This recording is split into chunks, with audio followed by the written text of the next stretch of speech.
औज़ुबिल्लाहिमिनश्शैतानिर्रजीम बिस्मिल्लाहिर्रहमानिर्रहीम अस्सलामु अलैकुम वरहमतुल्लाहि वबरकातुहू।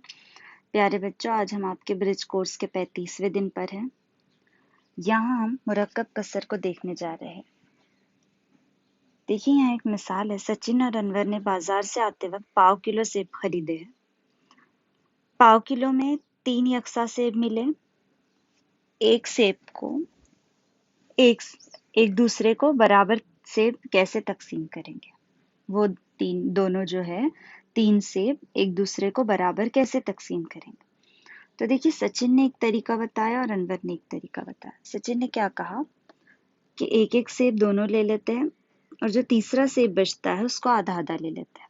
इस तरह दोनों को एक सेब मुकम्मल मिलेगा और एक सेब आधा मिलेगा। इसी तरह अनवर ने क्या तरीका बताया? अनवर ने कहा कि हम हर सेब के 2 हिस्से करते हैं, यानी 2 में से एक हिस्सा अनवर को मिलेगा, 2 में से एक, और ये 2 में से एक, यानी तीनों में से एक एक हिस्सा किसे मिलेगा? अनवर को मिलेगा। तो कितना हो जाएगा? 3 हिस्से मिलेंगे 2 हिस्सों में से। इसे हम, ये जो हम तरीका लिखते हैं, इसे हम कहते हैं मुरक्कब कसर। क्या कहते हैं? मुरक्कब कसर, जहां एक मुकम्मल है और एक आधा है।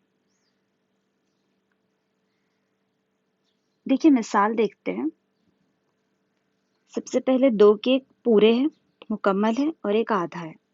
तो मुकम्मल 2 है और एक आधा है, इसे लिखते हैं 2 सही 1/2। क्या है? इससे क्या पढ़ते हैं? 2 सही 1/2। इसी तरह यहाँ देखिए, 3 सेब मुकम्मल है और एक सेब आधा है। आधा कैसे लिखते? 1/2। तो इसे लिखेंगे 3 सही 1/2। इसी तरह देखिए, 4 पिज्जा मुकम्मल है और एक आधा है, तो 4 सही 1/2। इसी तरह यहाँ एक दायरा मुकम्मल है और एक आधा है, तो यहाँ 1 सही 1/2। झेल की तस्वीर देखकर मुरक्कब कसर लिखिए। अभी देखिए, यहाँ पर 2 मुकम्मल है और एक पाव टुकड़ा है, मतलब 2 सही 1/4। यहाँ 3 मुसल्लस मुकम्मल है और एक आधा है, मतलब 3 सही 1/2। इसी तरह देखिए, पिज्जा 3 मुकम्मल है और ये जो है ये पाव है। पाव को कैसे लिखते हैं? 1/4। तो 3 सही 1/4। देखिए, ये जो लिखने का तरीका है, इसे हम मुरक्कब कसर कहते हैं। तो उम्मीद करती हूँ आप लोगों को आज का ब्रिज कोर्स अच्छी तरह से समझ में आ गया होगा। अब अगले लेक्चर में हम अगला ब्रिज कोर्स देखेंगे।